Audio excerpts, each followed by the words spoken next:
Good morning. It's a privilege to briefly introduce His Excellency Ahn Ho-young, currently the Ambassador of the Republic of Korea to the United States. Ambassador Ahn has had a long and distinguished and quite varied career serving his country. He initially studied international relations and international law at universities in Korea, including Seoul National University, and universities in the United States, including Georgetown. He joined the Republic of Korea Ministry of Foreign Affairs in 1978 and has since had a variety of institutional postings. He served in diplomatic postings in India, in the United States, in Belgium. He also served within the Foreign Ministry institutions in the Division of Treaties and the Division of International Trade. He's also been the Republic of Korea's representative to a number of international bodies, including the OECD and the United Nations.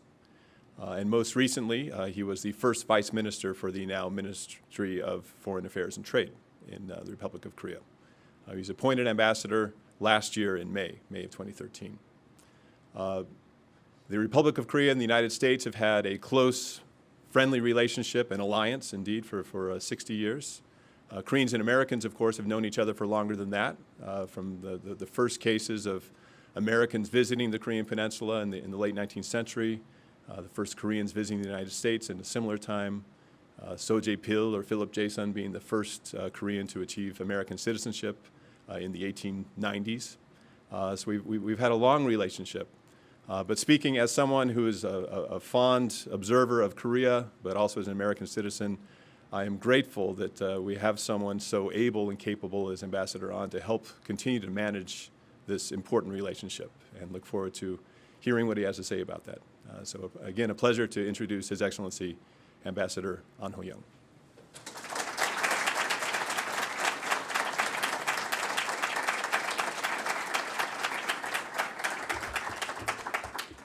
Good morning.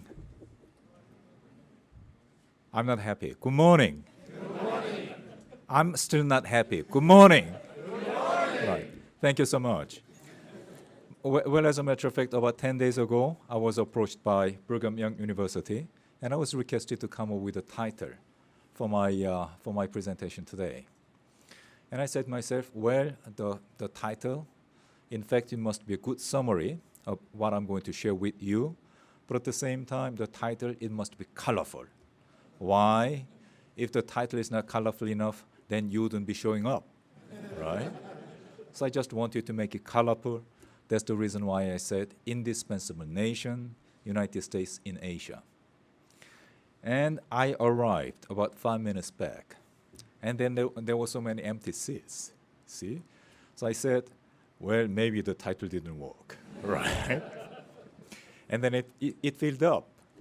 So Professor Larson, he came to me, and then he said, well, the title must have worked, right?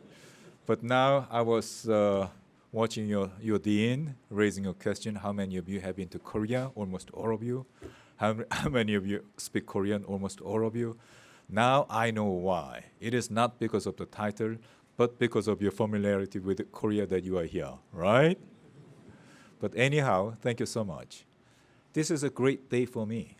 Why? Because I heard so many good things about BYU, and finally I'm here. So that's the reason why this is such a great day for me. On any great day, if I'm requested to say something, on a great day, I always try to make a 3 point.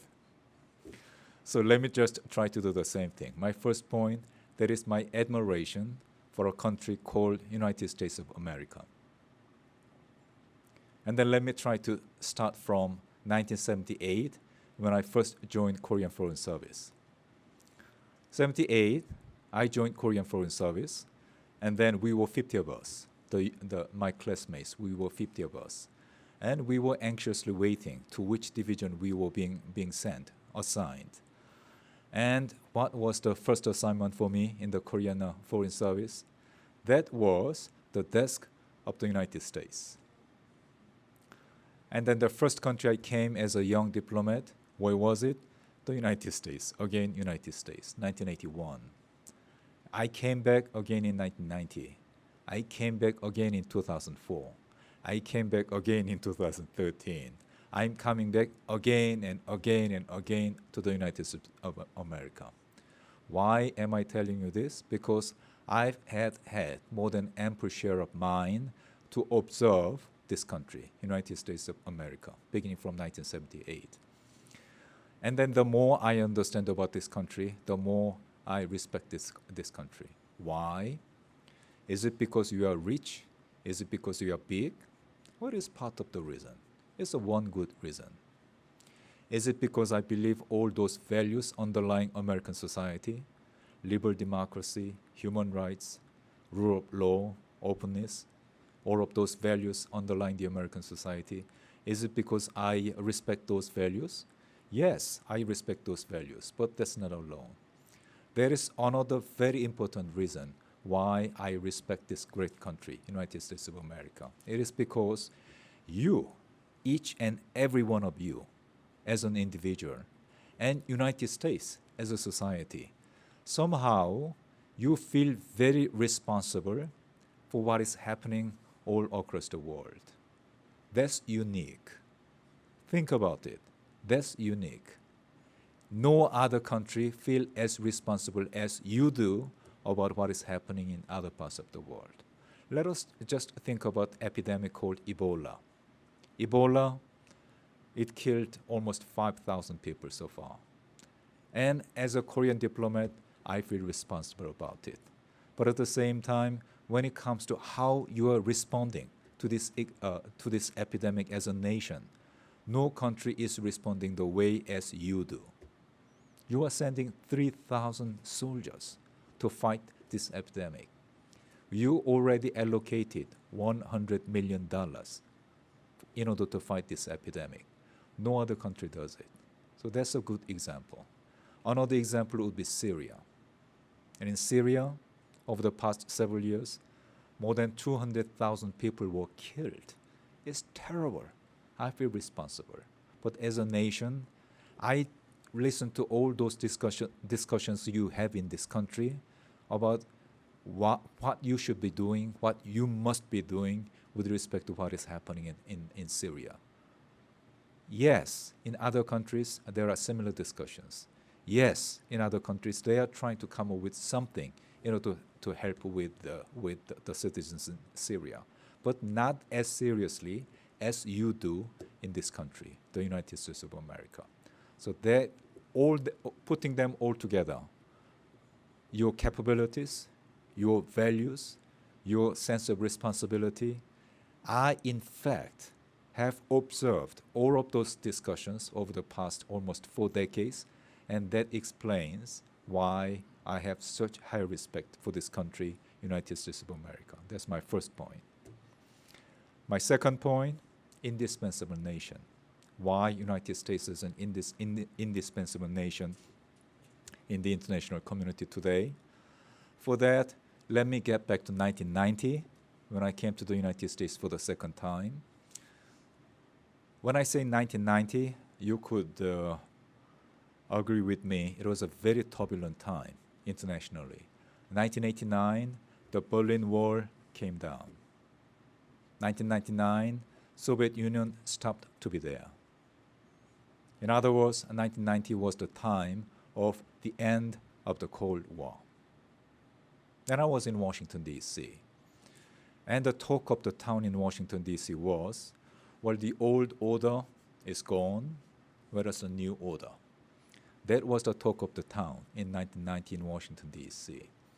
And I remember all of those academics coming up with their own vision for the new international order. And one of them I still remember was saying, well, the end of the Cold War, what is the significance of the end of Cold War? There is end of ideological conflicts. There is the end of armed conflicts.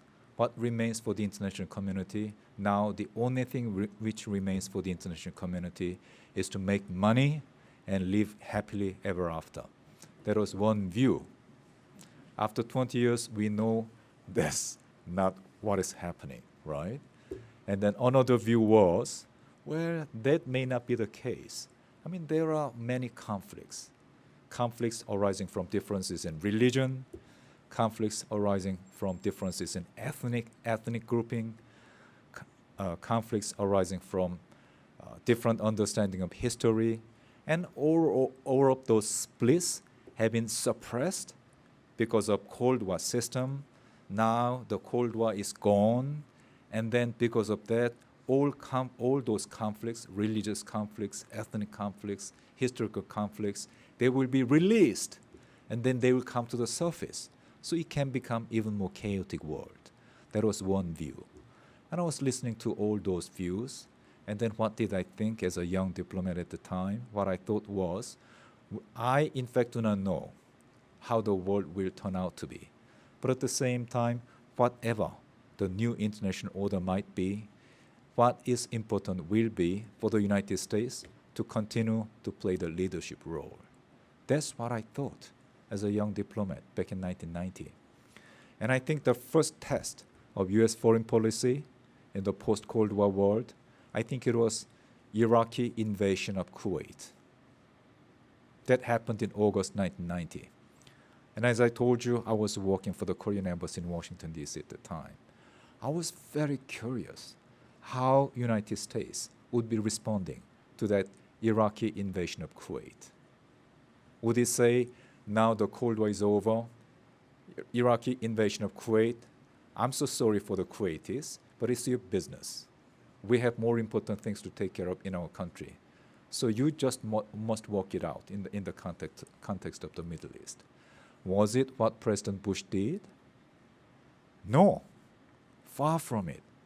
What President Bush did was, he in fact started the international coalition to fight against Saddam Hussein, and then it was such a successful international coalition. Of course, Korea was part of it, and then we know the very, very positive outcome which that leadership of President Bush led to.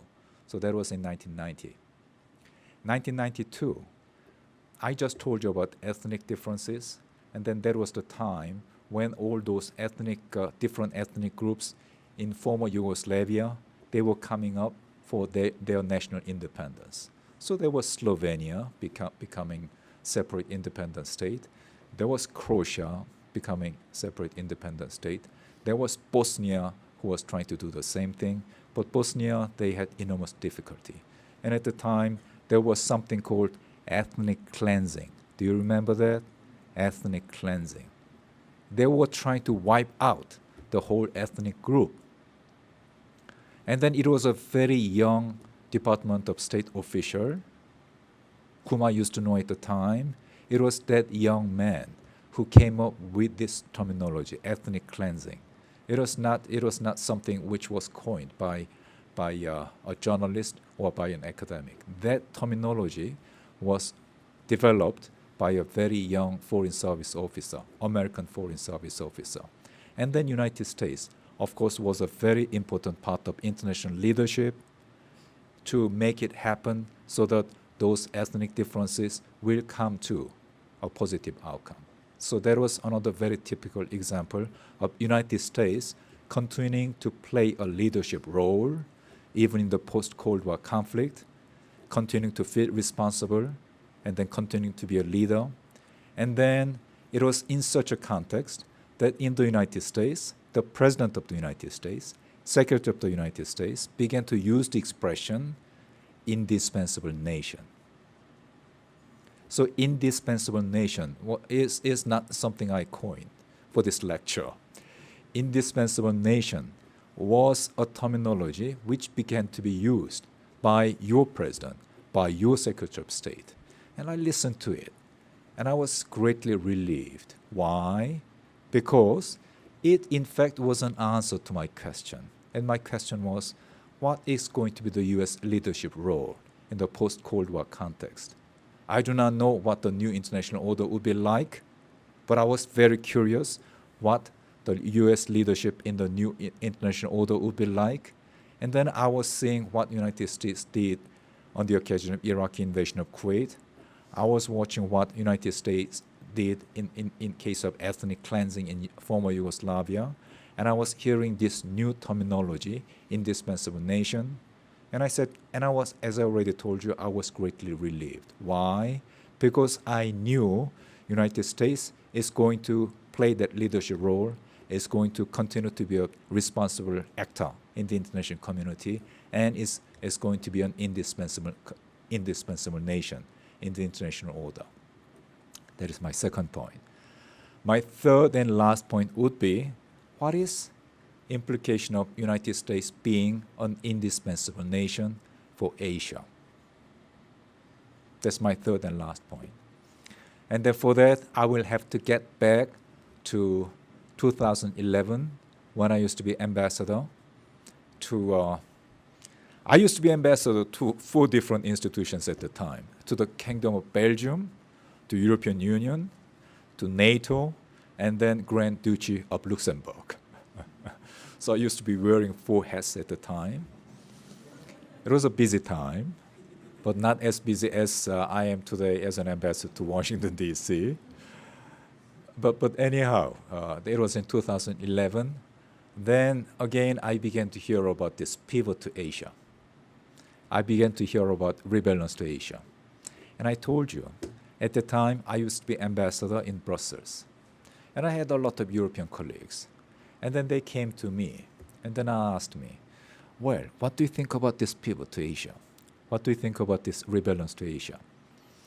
And I knew why they were raising these questions. My European colleagues, they were raising these questions because in their view, pivot to Asia, rebalance to Asia, in their view, or it was their concern, it may mean United States withdrawing from Europe and focusing more upon Asia. That, in fact, was their motivation, why they were coming to raise this question with me. And what did I answer to them? I answered to them, well, as a matter of fact, United States has always been an Asian power. So in fact, as a matter of fact, there is no pivot, there is no rebalancing. United States has always been an Asian power. What United States is saying today is they are just reaffirming the fact that United States has always been an Asian power. But at the same time, the point I want to share with you today would be this, which is that the Europeans, they were concerned about United States withdrawing from Europe, right? In Asia, we were glad about United States reasserting its presence in Asia. What does that mean? I mean, if United States says, I'm an indispensable nation, is it being appreciated in Europe? Is it being appreciated in Asia? I don't have to answer that question, do I? Right? When United States said rebalance to Asia, then Europeans were concerned and Asians were happy. So that, I think, would speak for itself. How this U.S. indispensable nation, United States being an indispensable nation, is being felt around the world. So these are my 3 points. First, my appreciation of United States of America as a nation. Second, United States being an indispensable nation. Third, how that nature or how that aspect of U.S. policy is being appreciated all around the world. So these are my 3 points, and I'll be more than happy to respond to any of the points or questions you may wish to raise. And then for that, I think I better be seated on the chair to make it easier for me, as well as to make it more relaxed for you as well. Would it be all right? Thank you.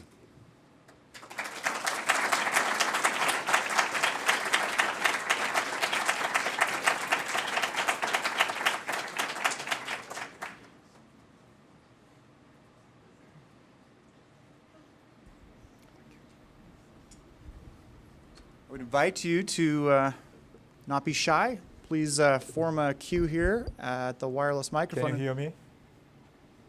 Can you hear me? Tell us Clearly?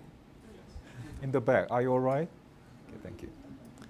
as you come up, tell us your name and what you're studying, and then please direct your question for the ambassador. Please come up all the way. Hello, sir. My name is Jordan Rout. I'm studying East Asian politics, and my question for you is maybe a career reflection on you said you started in 1978, and the year after President Park Chung-hee was assassinated, and then you lived through a career of kind of the more open democratization of South Korean politics. So I'd maybe want to know how has South Korea's reaction or interaction with America changed as a reflection of the change of South Korean domestic politics? Well, as a matter of fact, it is 36 years that I spent in the Korean Foreign Service. And last year, when I came as an ambassador to Washington, D.C., then I came to find that it was the 60th anniversary of the end of the Korean War. It ended in 1953. So there was a commemoration of the end of the Korean War, 60th anniversary of the Korean War. And then all of you have been to Korea, right? So 60th anniversary is not like any other anniversary. It is Hwangap, isn't it? Right? So because of it, it was commemorated in a very special manner. But it was 60th anniversary of the end of the Korean War. But at the same time, it was the 60th anniversary of something even more important. And that something even more important is Mutual Security Treaty between Korea and then the United States. So it was the 60th anniversary of Mutual Security Treaty between Korea and then the United States. And then I have to tell you this, which is that when I was beginning my public career in 1978, and as I already told you, I just began to work at the desk of United States. And then there used to be senior colleagues of mine who used to come and tell me, well, the relations we have between Korea and the United States, that in fact is the most important relationship, but at the same time is a single issue relationship. Single issue relationship. And then what they were saying was, the single issue is security relationship between Korea and then the United States. So it is a single issue.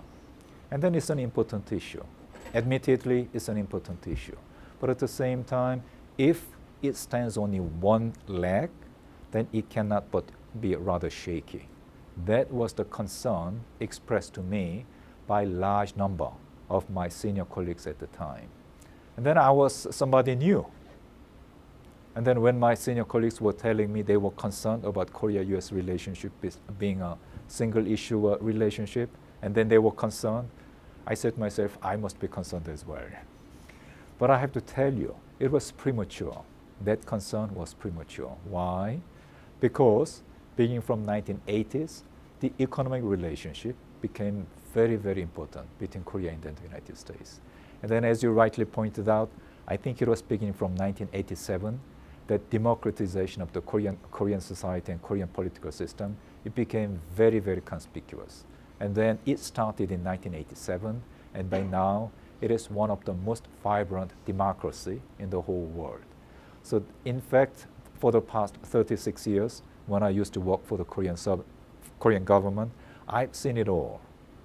Single issue diplomacy, economic relationship, democratization, and then our relationship becoming more and more important in other areas as well. And by now, what I'm telling myself is, well, after 6 years, then relationship could have gone stale. Relationship could have gone loose. But that has not been the case. It has grown from strength to strength, the relationship between Korea and the United States. Why was it? In my mind, we could have done it because Korea-US security ties or Korea-US relationship, it has continued to renew itself every day, every year. So that, in fact, is what happened in Korea. Industrialization, democratization, and then more active participation in issues of international importance. That's what happened in Korea for the past 36 years, or in a broader context, for the past 60 years. And then we could do it because of very strong ties between Korea and then the United States.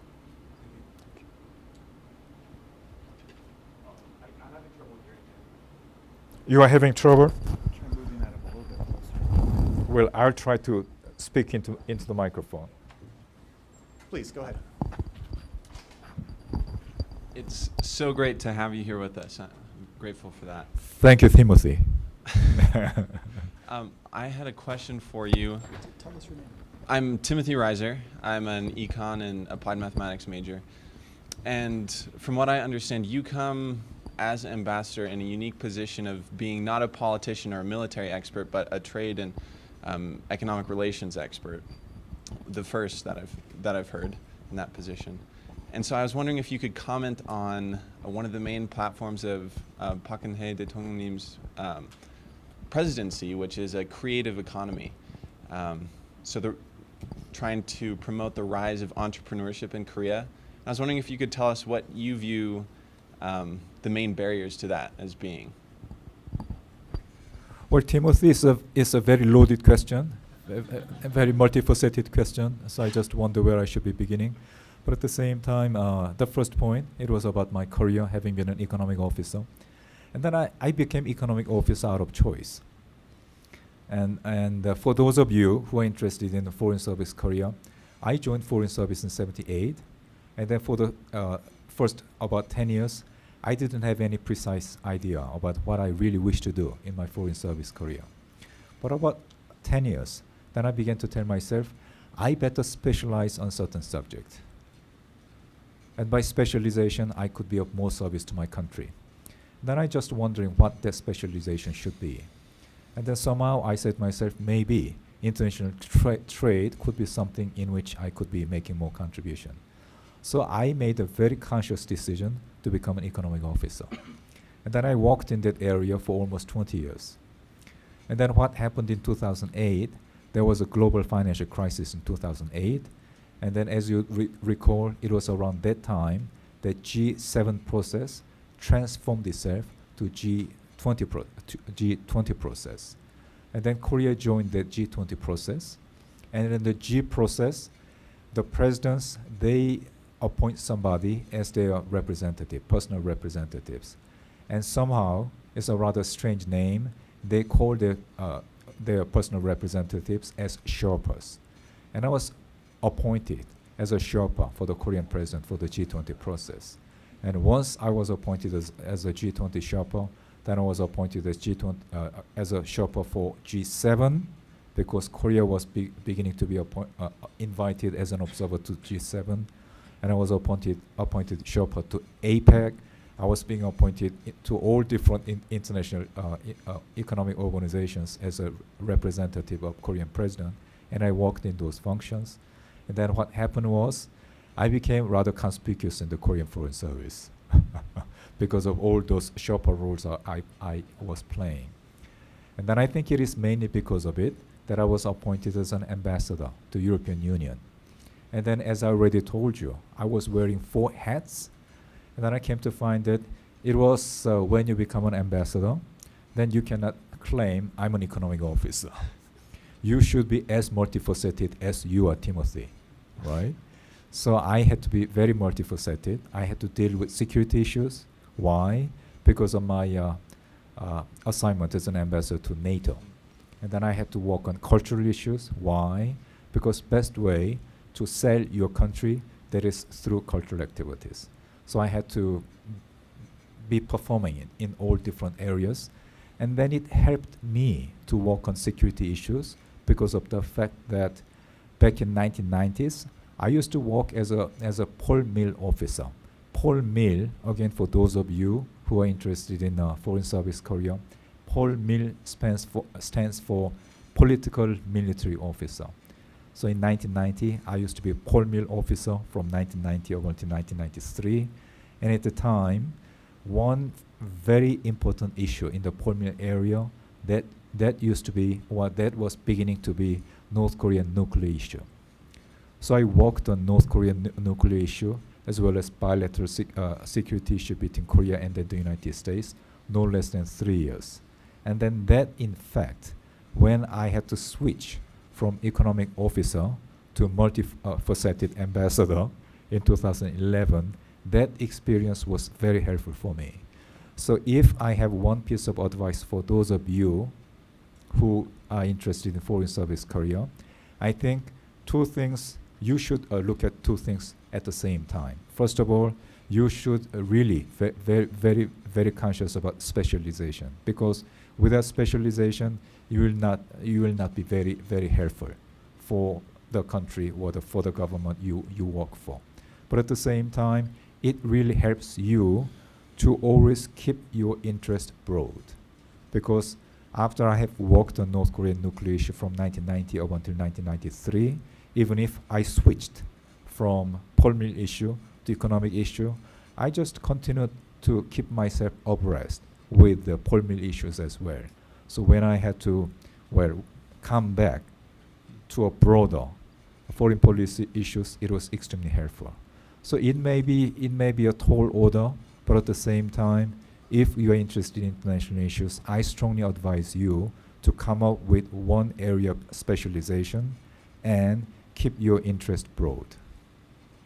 With respect to other very, very important aspect of your question, I think you can bear with me when I say, I better stop with the first part of my answer to you. Thank you. Thank you. Thank you. By the way, thank you so much for your prayer. I really appreciated it. Thank you. My name is Gavin Murray. I'm studying communications. First of all, I want to thank you for your kind words about the United States in your address. I think it was beautiful. You often referred to the U.S. as a leader in the world. My question to you is just, I think there are a lot of people in the world right now that would like to see that role diminished, maybe replaced by other world powers or coalitions of different countries. I'm curious why you think that America makes a better leader than those other powers might. Well, thank you for the question. Various national security advisor, former national security advisor, Mr. Brzezinski, and then Brzezinski used to be national security advisor for President Carter. I don't think many of you were born during that time, right? But Mr. Brzezinski used to be national security advisor for President Carter, as I already told you. And it was during that time that I joined Korean Foreign Service. And then several months back, I had an opportunity to talk with Mr. Brzezinski. And I came to find that I guess he is in his mid-80s, I mean his age. But I came to find that he is still very strong physically, very strong intellectually, and very strong socially. That's what I came to find. So I met with him, and I told him, Dr. Brzezinski, thank you so much. And he looked at me, and what are you thanking me for? And I said, you make me feel young again, right? I met you 36 years ago, and after 36 years ago, I was the youngest diplomat in the Korean government service.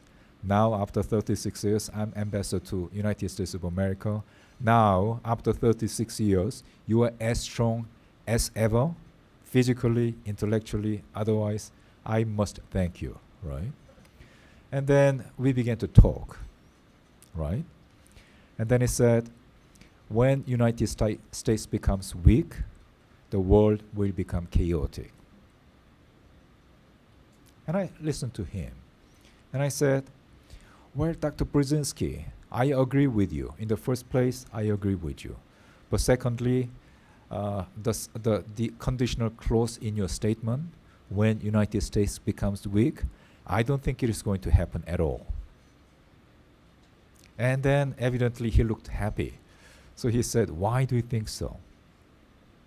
I had an answer to him at the time, but let me try to modify the answer for you. And then this is not the answer I gave him. This is my modified answer. And the modified answer, especially after my lecture, would be this. It is not going to happen because of the three reasons why I told you United States, I have such an admiration for the United States of America. And then if you recall, I told you about the capability of the United States as a society. And then very positive values underlying American society. And then the willingness of the American citizens and American society to continue to be a responsible leader, right? These three things, I didn't share all these three things with Dr. Brzezinski, but at the same time, I think these three things are not going to change. So let me just focus upon your capability. When I talk about capability, of course, there would be economic capability, right? And there would be military capability. And military capability, to a large extent, would depend upon economic capability. And U.S. economy, let us just think about the U.S. economy. And then let us think about some other economies. I told you about global financial crisis of 2008. And then look at how world economy has performed over the past 6 years since the global financial crisis. Look at European economies. They are growing at 0%, 0.3%, in a good year, 0.5%. Look at Japan. They are well, in recession. For the past two quarters, they have been in minus growth. They are in recession. Look at you. When you grow 2%, you are not happy. You think you must be growing at 4%. And that's something miraculous for me. Why? Because Korean economy is 1.3%. And then we are very glad if you grow at 4%. But United States economy, you are $17 trillion. And then apart from the size of your economy, you are the most advanced economy in the whole world. And then you expect and aspire to grow at 4%. That's amazing for me. And then this is something I told Dr. Brzezinski. You are growing at 2%, and then you are not happy about it. And then that, in fact, is one of the reasons why, in my mind, United States will never become weak. And then apparently he looked very happy. So he looked at me, and then he said, why do you think that is the case? Why do you think we keep on growing, right? He just took it as a fact. And I told him, there are three very strong aspects of American economy. First of all, meaningful technical breakthrough. Meaningful technical breakthrough. That is happening in many countries of the world, but at the same time, that is happening most conspicuously in the US economy. Second, new business models. Amazon, Google, Facebook, why they are having the business in the United States alone, new business model, truly new business models. And whatever, well, you may achieve in terms of technical breakthrough, whatever you may achieve in terms of new business model, unless there are businessmen who are willing to take risk and do the things, then you will not be able to develop your economy. But entrepreneurship in this country, it is very, very strong. So those were the three things I told Dr. Brzezinski. 감사합니다. Thank you. Hello, my name is Christian Curtin. I'm studying history here. And I'd like to say, first of all, thank you again for coming. I know everybody said that, but as busy as you are, we really appreciate making the time to come to talk to us. And my question was about, recently I've been doing a little bit of research on sort of the Chinese policy towards North Korean refugees, and seen some indications that they might be softening that policy. You know, some high-profile cases of repatriating refugees to South Korea instead of North Korea, and allowing the children of, in some northeastern cities, allowing the children of North Korean refugees and Chinese citizens to obtain household registration, the hukou. And there's been some speculation that might be an indication that, you know, the Chinese-North Korean relationship is entering a bit of a rocky period. And I was wondering if you had any thoughts on that, you know, whether or not there has been a softening of policy towards North Korean refugees, and if so, what are the reasons for that softening? Well, are you a graduate student? No, undergraduate student. You're an undergraduate student? I'm really impressed. Your depth of knowledge on China. And then I was wondering, you look too young to be a graduate student, but at the same time, I was listening to you, and then you sounded so knowledgeable. So I was just wondering. But at the same time, my compliments about your knowledge of China, your knowledge of the relationship between China and Korea.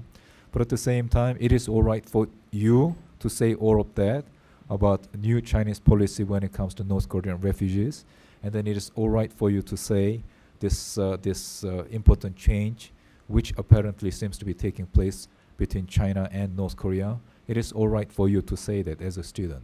But if I say that, then I would be admitting a fact, right? Mm-hmm. So I don't think it would be safe for me to say anything on that account. But at the same time, when it comes to how we look upon our relationship with North Korea, or how we look upon, this important issue of humanitarian issue, and the economic issue, and then further still the issue of national unification. In my mind, they are all interrelated, or the nuclear issue. They are all interrelated. So for the time being, just before you came in, then with you, Dean, then we were talking about one highly respected American diplomat. His name is Chris Hill, and I was telling him about Chris Hill having been an ambassador in Seoul, and then Chris Hill having come back to Washington, D.C. Then he used to be the U.S. representative to the six-party talks. And then, in fact, he was working very, very hard in order to resolve this North Korean nuclear issue. And at the time, when I say at that time, that was in 2005, 2006, 2008, then there was certain, appreciable progress with respect to North Korean nuclear issue.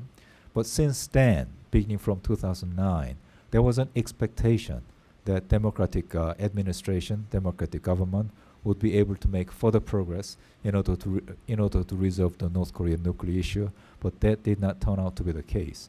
So there is very high degree of frustration. But what I think on this issue is this, which is that, we try hard, we are not making much progress, but at the same time, it is too early to be frustrated. Why? Because North Korean nuclear issue is a very important issue, but at the same time, it is not the only issue. There are other very important issues when it comes to North Korea. Economic issue is hugely important. Why? Because maybe not many of you know it. North Korean GDP, it is 2.5% of South Korean GDP. It is not 25%. It is 2.5% of South Korean GDP. And then what North Korean leaders are saying this time is, we should be developing our nuclear weapons, we should be developing our economy all at the same time. All at the same time. They call it Pyeongjin policy, Pyeongjin 정책. Those of you who understand Korean would understand Pyeongjin. Doing two things together. That's Pyeongjin policy. So North Korean leaders are saying, it is Pyeongjin policy. We are going to advance nuclear capability. We are going to advance our economic capability.